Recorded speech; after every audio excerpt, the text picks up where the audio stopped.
ஒரு அழகிய கிராமம், அதுதான் வயலூர்.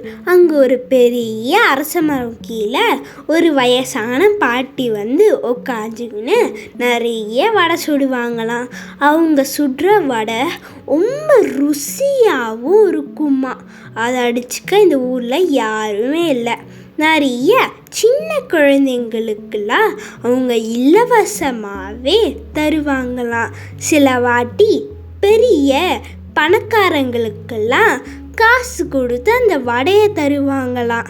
அவங்க ரொம்ப சுவையான வடை சுடுறதுனால நிறைய குழந்தைங்கள்லாம் வருவாங்களாம். இது ரொம்ப மகிழ்ச்சியாக இருக்குது. மறக்காமல் நம்ம சேனலுக்கு சப்ஸ்கிரைப் பண்ணுங்கள், லைக் பண்ணுங்கள், பெல் ஐக்கானையும் கிளிக் பண்ணுங்கள். அப்போ தான் நம்ம போடுற எல்லா ஸ்டோரியும் உங்களுக்கு சேரும். இப்போ தான் ட்விஸ்டே. ஒரு காக்கும் அவங்க வடையை பற்றி தெரிஞ்சுக்கிச்சான். நம்ம ஏன் அதை திருடக்கூடாதுன்னு ரொம்ப நாளாக திட்டம் போட்டுக்கிட்டே வந்துச்சான். அது ஒரு பெரிய மாமரத்து மேலே உட்காந்துக்கிட்டு தான் அது கூட கட்டி திட்டம் போட்டு இருந்துச்சான். அது திட்டத்தை எப்போ தான் செயல்படுத்துதுன்னு அது ரொம்ப நாளாக யோசிச்சான். அப்போ சரியான சந்தர்ப்பம் வரும்போது ஒரு நாள் திருடின்னு போயிருச்சான். அந்த பாட்டி ரொம்ப கவனம் சிதறின நேரத்தில் அந்த வடையை தூக்குனதுனால அது வேகமாக பறந்து போய் அந்த மாமரத்தில் உட்காந்துக்குச்சான். பாவம் அந்த பாட்டியால் என்னதான் பண்ண முடியும்?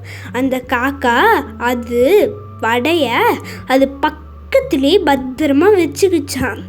ஏன் அது பக்கத்தில் வைக்கணும்னு எல்லாருக்கும் ஒரு யோசனை வரும்ல.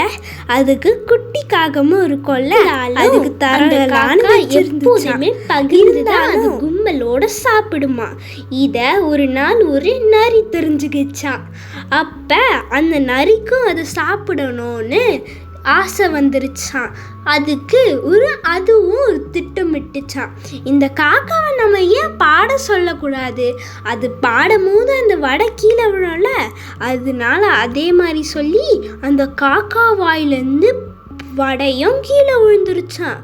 அந்த நரியும் எதிர்பார்த்த சம்பவம் நடந்து அது டக்குன்னு வாயில் கவ்விச்சா.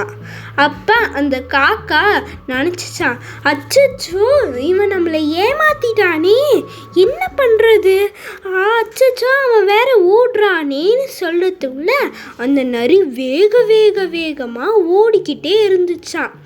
அதால் செம்ம வேகமாக ஒரு மின்னல் மாதிரி அவ்வளோ வேகமாக அந்த வடையை தூக்கிங்கன்னு அது இடத்துக்கு போயிருச்சான். பாவம் அந்த காக்கா அது ஒருத்தங்களை ஏமாத்துனதுனால இப்போ அதுவே ஏமாந்து இருக்குல்ல. ஸோ இந்த கதையிலேருந்து நம்ம என்ன தெரிஞ்சுக்கிறோம்னா, எப்போதுமே யாரையும் ஏமாற்றி எதையும் எடுக்கவே கூடாது. இந்த காக்காவுக்கு நடந்த மாதிரி உங்களுக்கும் நடக்காமல் அப்போ தான் இருக்கும். பாய் கிட்ஸ்.